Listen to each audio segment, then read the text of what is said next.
So what you can also do is you can generate calendar CSV inside of Gemini. Here I'm taking Google Calendar as an example right here. If I were to go around and search on the web for calendar CSV, then I would get this format right here. So you can see that the starting is subject, then it's start time, start date and start time, end date and end time, all day event, description, location, and private right here. So in this particular format, what I can tell Gemini to do is create out a CSV for Google Calendar. So I'm going to go around and say for Google Calendar, create a CSV for a sample daily routine for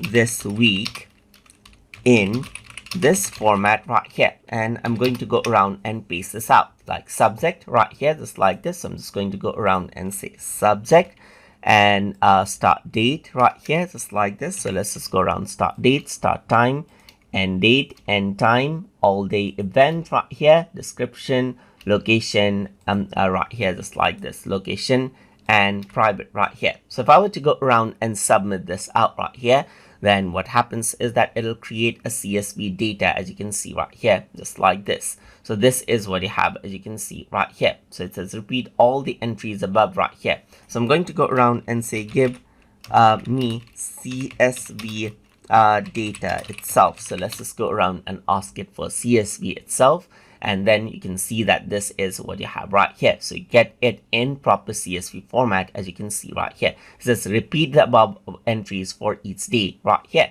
So let's just go around over here and then copy this out right here, just like this.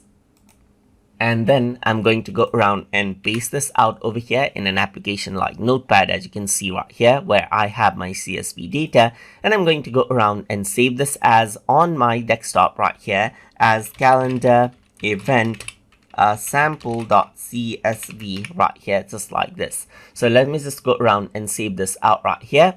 And now in Google Calendar, what you can do is you can import it out.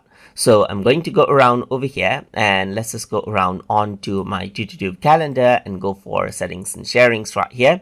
And then I'm going to go to import. And I'm selecting file from my computer right here, and then over here I'm going to go around onto my desktop where I have my sample CSV. So I'm going to open it and import it out right here. So it says imported 8 out of 8 events, and if I were to go back from today onward, you can see that there's the morning routine right here, just like this. So it says get ready for the kitchen, and then breakfast, work or school, and then there's a lunch and break right here, and there's exercise, there's dinner, relaxation, sleep preparation, and so forth, as you can see right here. So just like this, you can see that I can generate out calendar CSV and enter up the data in Google Calendar. And you can do this for other supported calendars as well. So I hope you guys learned something as always. And as always, please like, comment, share, and subscribe.